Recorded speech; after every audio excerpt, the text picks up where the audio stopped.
جی دیکھیں وہ عائشہ کی حدیث ہے، بہت مہربانی آپ کی، وہ عائشہ کی حدیث ہے کہ ابھی بتاتے ہیں. علیکم السلام. جی جناب آپ ہولڈ کیجیے، ایک منٹ ہولڈ کیجیے، میں آپ جواب کا سوال کا جواب دوں پھر آپ کے ساتھ بات کرتا ہوں نا. ہولڈ کیجیے، ٹھیک ہے. اچھا، وہ عائشہ کی حدیث ہے، کافی مشہور ہے، ہم نے دکھایا تھا آپ کی، وہ بخاری میں حدیث نمبر 4000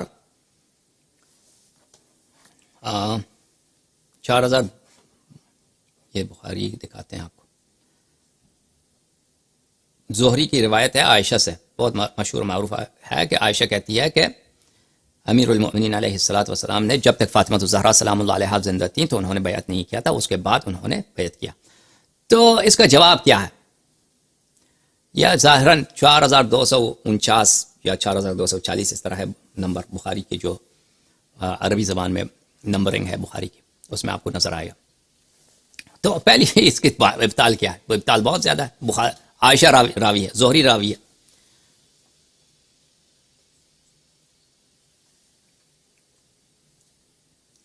یہ بخاری راوی ہے، عائشہ راوی ہے. یہ لوگ ہمارے نزدیک یہ کوئی حجت ہیں. انشاءاللہ تبارک و تعالی ہم عائشہ کے متعلق آپ کی خدمت میں کیا عرض کریں. اگر محمد علی مرزا صاحب کو عائشہ کے احادیث پہ اعتماد ہے، ان کے احادیث کے وہ تصحیح کرتے ہیں، تو اچھا میں ایک سوال لیتا ہوں، تو میں وہ ٹیکسٹ بھی آمادہ کرتا ہوں دکھانے کے لیے. جناب السلام علیکم، بات کریں. ذرا نا سیر اصل گفتگو کریں اور مجھے نا تسلی بخش جو ہے نا آنسر.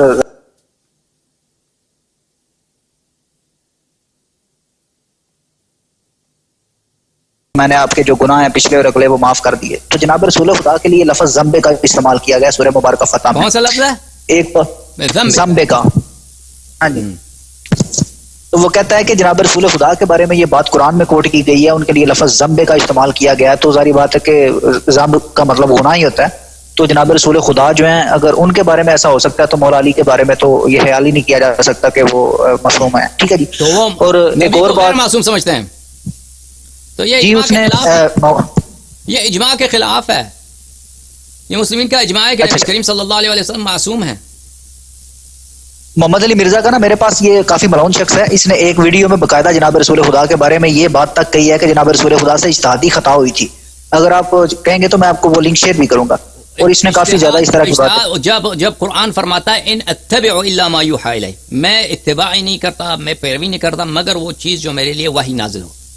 جب جبرائیل نازل ہوتا ہے، جب پیغمبر ہے، تو اس کو اجتہاد کرنے کی کیا ضرورت ہے؟ جس شخص نہیں میں آپ کو اس کی بات بتا رہا ہوں، نزلنا علیک الکتاب تبیانا لکل شیء، جس کے پاس وہ تبیان کل شیء ہے، ان کو اجتہاد کی کیا ضرورت ہے؟ اور سر یہ بات آپ کی واضح ہو گئی ہے میرے سامنے، مگر جو وہ لفظ ہے ذنب کا، پھر اس کا کیا معنی ہے؟ جناب رسول خدا کے بارے میں وہ استعمال تو ہوگا نا سورہ فتح میں. جی ہاں بتا دیں گے اس کا. اور ایک دو اور سوال ہے سورہ مبارکہ انفال کی 67 اور 68 آیات جو ہیں، یہ موضوع جس میں ہمارا جو موضوع بحث تھا امامت، اس کو تو آپ نے چھوڑ دیا، کوئی اس کے متعلق سوال ہی نہیں کر رہا. اچھا سوال سر اس کے متعلقہ یہ ہے، میں پوچھنا یہ چاہ رہا ہوں کہ محمد علی مرزا کہتا ہے کہ شیعوں کا جو دعویٰ ہے وہ باطل ہے، نعوذ باللہ، کہ جناب رسول خدا کی سیٹ پہ صرف امام جو ہے معصوم بیٹھ سکتا ہے. وہ کہتا ہے جب جناب رسول خدا سے غلطی ہو سکتی ہے تو ان کے بعد آنے والا امام جو ہے وہ ضروری نہیں معصوم من الخطا ہو. اور اس میں وہ حضرت علی کی غلطی بھی کوٹ کرتا ہے. وہ کہتے ہیں شیعہ یہ کہتے ہیں کہ امام علی علیہ السلام جو ہے وہ معصوم من الخطا ہیں، مگر وہ کہتا ہے کہ بخاری شریف میں اور شیعوں کی بھی روایات میں وہ بات ہے، میرے پاس شیعہ کتب کا بھی حوالہ جات موجود ہیں، کہ مولا علی بادشاہ نے ایک گروہ کو جلوا دیا تھا، شاید وہ نصیریہ تھے جو حضرت علی کے لیے الوہیت کا دعویٰ رکھتے تھے. تو وہ کہتا ہے کہ ابن عباس جو ہے اس نے آگے سے کہا کہ حضرت علی نے جو جلوایا ہے یہ انہوں نے نعوذ باللہ من ذالک غلطی کی ہے، کیونکہ سوائے اللہ کے کوئی آگ کا عذاب نہیں دے سکا. تو وہ کہتا ہے کہ حضرت ابن عباس کا یہ جو قول ہے یہ اظہار کرتا ہے کہ مولا علی بھی اس مسئلے میں جو ہے وہ مطلب ان کی رائے ٹھیک نہیں تھی. تو وہ کہتا ہے یہ اگر آپ کہتے ہیں کہ ابوبکر عمر معصوم نہیں اس لیے وہ نہیں بیٹھ سکتے جناب رسول خدا کی سیٹ پہ، تو وہ کہتا ہے غلطی تو رسول خدا سے اور مولا علی سے بھی ہوئی ہے. پھر مطلب اس میں آپ کا کیا نظریہ ہے؟ ذرا یہ میری بات آپ کے سامنے واضح ہو رہی ہے؟ میرا سوال سمجھ آیا آپ کو؟ سمجھ آیا جی اس پہ تھوڑی نا وضاحت کیجیے گا. تو ابن عباس اگر یہ حدیث آپ کے دیکھیں کہ ابن عباس اگر کہہ دیں کہ امیر المؤمنین علیہ الصلوۃ والسلام، پہلی بات تو ہے کہ امیر المؤمنین علیہ السلام نے کسی کو جلایا نہیں. امیر المؤمنین علیہ السلام نے کھڈا کھودا تھا اور حکم دیا تھا کھڈا کھودنے کا. 2 کھڈے، ایک میں آگ ہے، دوسرے میں وہ جن لوگوں نے ان کی خدائی کا، ان کی الوہیت کا اظہار کیا تھا ان کو ڈالا تھا، تاکہ وہ لوگ توبہ کر لیں، تاکہ وہ آہستہ آہستہ مریں کیونکہ دھواں اس میں آ جاتا تھا، دھواں کی وجہ سے وہ لوگ دھواں جب آ جاتا ہے انسان فوراً تو نہیں مرتا، اس کو مرنے میں کچھ دیر لگتا ہے، تاکہ یہ لوگ اگر توبہ کر لیں تو یہ بچ جائیں. تو انہوں نے توبہ کرنے سے انکار کیا تھا، تو اس طرح وہ مرے. تو ان کو جلایا نہیں تھا، ان کو اس طرح دھوئیں کے ذریعے سے ان کو قتل کیا تھا. تو یہ ہمارے مذہب میں کوئی متنازع بات نہیں ہے کہ انہوں نے کوئی غلط کام کیا. یہ لوگ مجنون لوگ تھے، یہ لوگ غالی لوگ تھے. انہوں نے کہا تھا کہ امیر المومنین علیہ السلام رب العالمین ہے، یہ خدا ہیں، نستجیر باللہ. تو امیر المومنین علیہ السلام نے اس طرح سے ان کو قتل کیا. اگر ابن عباس اگر اس نے کہیں بولا بھی ہے کہ یہ غلطی ہے، یہ وہ ابن عباس کی غلطی ہے. ابن عباس ہمارے نزدیک کوئی ایسی شخصیت نہیں ہے کہ ہم ان کی تقدیس کریں. اگر کسی شیعہ کتاب میں یہ حدیث موجود ہے کہ کسی شیعہ عالم نے کسی ابن عباس کو کوٹ بھی کیا ہو، پھر بھی وہ ہمارے لیے کوئی حجت نہیں رکھتا. وہ ابن عباس کا ذاتی رائے ہے، ابن عباس کے انحراف کی دلیل ہوگی، اس کے علاوہ اور کچھ بھی نہیں. لیکن مجھے نہیں لگتا کہ یہ کوئی ہمارے کتاب میں ایسی کوئی ابن عباس کا قول ہے. اگر ابن عباس نے بولا بھی ہے تو غلط بات کیا اس نے، ٹھیک ہے نا. نہیں، اہل تشیع کی کتب میں وہ جلانے کا ذکر جو ہے وہ مولا علی کا جو شعر ہے جناب قمبر کے متعلقہ، مولا علی بادشاہ، اس میں اس کا ترجمہ یہ ہے اردو میں آپ کو سنا رہا ہوں. اس کا ریفرنس میرے پاس ہے، اگر آپ کہیں گے تو میں آپ کو PDF میں سینڈ کر دوں گا اسی نمبر پہ. اس میں مولا علی کہتے ہیں کہ اگر آئندہ کسی نے اس طرح کا قول کیا جس میں مجھے الوہیت یا ربوبیت کلیم کی تو میں قمبر کو بلوا لوں گا اور آگ جلوا لوں گا. اس میں یہ الفاظ تھے. تو مشکل کیا آگ کا ذکر تو ہے نا. تو مشکل کیا؟ تو اگر امیر المومنین علیہ السلام نے کہا ہے تو اگر یہ حدیث صحیح ہے کہ انہوں نے کہا ہے تو بالکل صحیح ہے. ہمارے نزدیک تو معصوم. اگر وہ یہ کہتے ہیں کہ میں اگر کوئی الوہیت کا ادعا کرے تو میں اس کو آگ سے جلاؤں گا، بالکل کوئی بات نہیں. تو جناب رسول خدا بلکہ ہمارے ہاں جو ہمارے مذہب میں لواط، جو شخص لواط کرتا ہے اور لواط اس کے ساتھ ہوتا ہے، اس کے لیے اس کا ایک ہی، اس کے قاضی کے پاس 3 آپشن ہے. قاضی اس کو حکم دیتا کر سکتا ہے، ہاں، اس کو تلوار سے اس کا گردن مار دے، اس کے ہاتھ پیر باندھ کے اس کو پہاڑ سے گرا دے، یا اس کو زندہ جلا دے. ہمارے مذہب میں تو یہ ہے کہ وہ تو لواط کے لیے بھی ہے. یہ آگ سے جلانا مذہب فقہ اہل بیت علیہ السلام میں یہ کوئی حرام بات نہیں ہے. یہ وہ لواط کے لیے بھی یہی حکم ہے کہ لوتی کو بھی فاعل اور مفعول کو قاضی حکم دے سکتا ہے کہ ان کو زندہ جلایا جائے. ٹھیک ہے سر، اس میں ایک وضاحت کر دوں چھوٹی سی. وہ ایک روایت ہے جناب رسول خدا کی حدیث ہے، جب انہوں نے جیش اسامہ کو بھیجا ہے نا روم کی طرف، اس پہ آپ نے کافی زیادہ لیکچر بھی دیے ہیں. تو جناب رسول خدا نے اسامہ کو کہا تھا کہ جب آپ وہاں پہ جائیں تو وہاں پہ لوگوں کو جلا دیجیے گا، اور پھر جناب رسول خدا نے منع کیا کہ نہیں یہ نہ کرنا کیونکہ جلانا اللہ کے ساتھ مخصوص ہے. اس طرح کی روایت ہے. وہ دکھائیں نا، شیعہ کتاب سے دکھائیں، وہ شیعہ حدیث سے دکھائیں کہ وہ اس طرح ہے. شیعہ حدیث سے دکھائیں. یہ یا ہو سکتا ہے کہ اس جنگ میں ان لوگوں کی جرم ایسا نہیں تھا، ان لوگوں کے جرم اتنا بیانک نہیں تھا کہ ان کو زندہ جلایا جائے.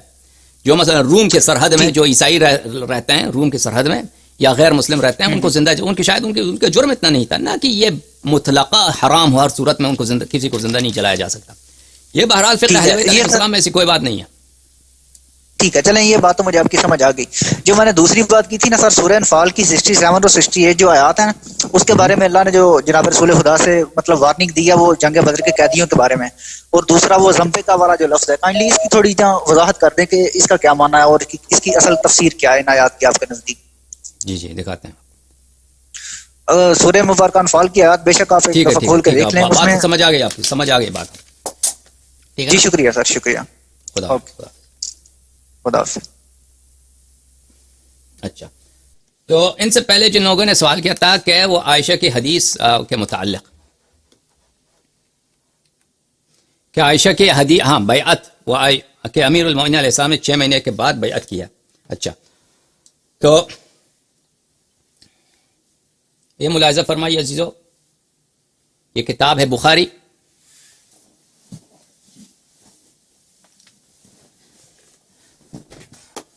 چھاپ دار احیاء التراث. یہاں پہ ملاحظہ فرمائیے صفحہ نمبر کون سا ہے یہ صفحہ نمبر اس میں اسکین نہیں ہوا.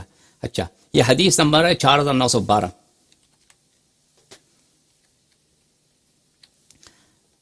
عائشہ سے روایت ہے، کان رسول اللہ صلی اللہ علیہ وآلہ وسلم یشرب عسلا عند زینب بنت جحش. سورہ تحریم کی جو ہے اس کے باب میں تفسیر میں کہ رسول پاک صلی اللہ علیہ وآلہ وسلم اپنے زوجہ زینب بنت جحش کے ہاں کیا پیتے تھے؟ اصل نوش فرماتے تھے. وَيَمْكُثُ عِنْدَهَا، اور ان کے ساتھ جو ہے وہ کچھ مکس کرتے تھے، کچھ ٹھہرتے تھے، وہ ٹائم گزارتے تھے. فَوَاتَيْتُ أَنَا وَحَفْصَةُ، میں نے اور حفصہ نے آپس میں کیا کیا ہے؟ ہم نے آپس میں سازش کی، ہم نے آپس میں پلان کیا ہے. کیا پلان کیا ہے؟ أَيَّتُنَا دَخَلَ عَلَيْهَا فَلْتَقُلْ لَهُ، جس ہم میں سے کسی پر بھی رسول پاک صلی اللہ علیہ وسلم وارد ہوں تو ان سے کہہ دیں اکلت مغافیر انی اجد منک ریح مغافیر. ہم رسول پاک صلی اللہ علیہ وسلم سے خطاب کریں گے، کہیں گے کہ آپ نے مغافیر ایسا مادہ ہے عرب میں جو اس کی بو بہت رسول پاک صلی اللہ علیہ وسلم کو ناپسند ہے، اور بو اس کی بدبو ہے. اچھا، کہ آپ نے مغافیر نوش فرمایا، ہم ان سے کہہ دیں گے اور مجھے آپ سے مغافیر کی بو آتی ہے. تو رسول پاک صلی اللہ علیہ وسلم آئے، ہم نے ان سے یہی کہہ دیا کہ بھائی آپ جو ہیں مغافیر آپ سے ہمیں بو آ رہی ہے. تو آپ نے فرمایا کہ لا، نہیں، میں نے مغافیر تو نہیں نوش کیا ہے، ولیکنی کنت اشرب عسلا عند زینب بنت جحش، میں زینب بنت جحش کے گھر میں تھی، میں نے وہاں پہ اصل کھایا، مغافیر نہیں. ٹھیک ہے نا؟ تو اس میں کیا ہے میرے عزیزو؟ واضح آشکار کہ عائشہ اور حفصہ دونوں مل کر رسول پاک صلی اللہ علیہ وسلم کے حیات میں ان پہ تہمت اور ان پہ افتراء، ان پہ جھوٹ ہے کہ نہیں؟ یہ خود واضح، خود عائشہ روایت کرتی ہے اور خود وہ اپنے منہ سے اعتراف کرتی ہے کہ میں نے اور حفصہ نے دونوں مل کر ہم نے سازش بنایا، منصوبہ بنایا کہ رسول پاک صلی اللہ علیہ وسلم پہ یہ جھوٹ اور یہ تہمت اور یہ افتراء لگائیں گے کہ آپ نے مغافیر کایا ہے اور مغافیر کی بدبو آ رہی ہے آپ سے. ٹھیک ہے نا؟ اور ہم نے ان سے کہہ دیا اور انہوں نے کہا کہ نہیں، میں نے مغافیر نہیں کہا، اصل کہا. ٹھیک ہے نا؟ یہ کہ ایک جگہ پہ نہیں، کئی مقامات پہ بخاری میں موجود ہے. ٹھیک ہے؟ جب یہ بات آپ کے ذہن میں آ گئی تو عزیزو، جماعت عمریہ کے علماء حدیث کا اجماع ہے کہ جو شخص رسول پاک صلی اللہ علیہ وآلہ وسلم پہ ایک افتراء کرے، اس کی حدیث کبھی مقبول نہیں ہے. یہ کتاب ہے علوم الحدیث لابن صلاح کی. ابو عامر عثمان ابن عبد الرحمن شہر سوری کی حدیث، نور الدین عطر صاحب نے اس کی تحقیق کی ہے، چاپ دار الفکر. ملاحظہ فرمائیے یہاں پر صفحہ نمبر 116 میں، التائب من الکذب فی حدیث الناس. جو شخص کاروبار میں جھوٹ بولتا ہے، ٹھیک ہے نا، لوگوں کے ساتھ کہانی سناتے ہیں، جھوٹ بولنے کی عادت ہے اس کو، اگر وہ توبہ کرے دینی حدیث میں جھوٹا نہیں تھا، اس نے کبھی جھوٹ نہیں بولا، لیکن وہ دنیائی مسائل میں جھوٹ بولتا تھا، بچپن میں جھوٹ بولتا تھا، نوجوانی میں جھوٹ بولتا تھا، اب عالم بن گیا ہے، توبہ کیا اس نے. ٹھیک ہے نا؟ جو شخص توبہ کرتا ہے کذب سے، جو لوگوں کے کاروبار وغیرہ زندگی کے مسائل میں جھوٹ بولتا ہے، وغیرہ من اسباب الفسق، اور جھوٹ کے علاوہ جو بھی اسباب فسق ہیں ان سے توبہ کرتا ہے، تو قبل روایتہ، کیونکہ ایسے توبہ کرنے والے کا شخص ہم روایت قبول کریں گے. الا التائب من الكذب متعمدا في حديث رسول الله صلی اللہ علیہ وآلہ وسلم، مگر وہ شخص جو رسول پاک صلی اللہ علیہ وآلہ وسلم پر کبھی اس نے جھوٹ تہمت لگائی ہو، وہ توبہ بھی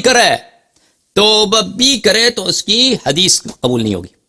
اس کی حدیث نہ سننے کی اجازت ہے، نہ نقل کرنے کی اجازت ہے، نہ لکھنے کی اجازت ہے. سمجھ میں آ رہی نا؟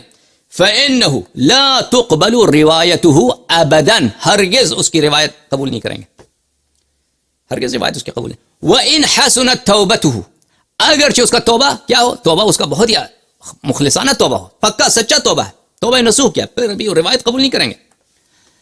على ما ذكر عن غير واحد من اهل العلم منهم احمد بن حنبل وابو بکر الحمیدی شیخ البخاری. کئی ایک علماء نے یہ مطلب فرمایا ہے،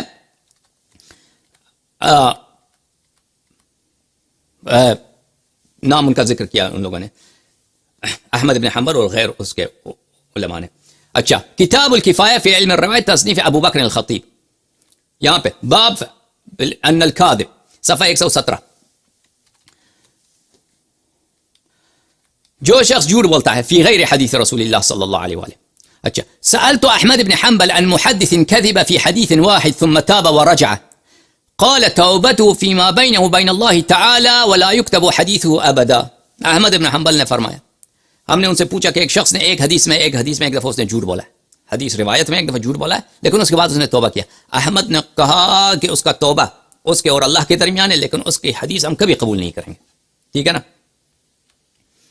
عبداللہ ابن مبارک نے فرمایا، من عقوبت الکذاب ان يرد علیہ صدقہ، کذاب کا جو راوی کذاب ہوتا ہے اس کا عقوبت یہی ہے، اس کی جو جزا یہی ہے، سزا یہی ہے کہ وہ جب اس کا صدق بھی کبھی ہم قبول نہیں کریں گے. ٹھیک ہے نا؟ تو عزیزو، جب یہ پتا چلا ان رافع ابن اشعث اور وغیرہ علماء نے یہ کہا ہے، اچھا جب یہ پتا چلا، ہم نے آپ کی کتاب میں ثابت کیا کہ عائشہ نے رسول اللہ صلی اللہ علیہ وآلہ، عائشہ اور حفصہ دونوں رسول اللہ صلی اللہ علیہ وسلم پہ انہوں نے جھوٹی تہمت لگائی ہے ان کے اپنے اعتراف کے ساتھ، تو ان کے حدیث آپ کے علماء کے اپنے اصول حدیث کے مطابق عائشہ کی حدیث کبھی مقبول نہیں ہونی چاہیے.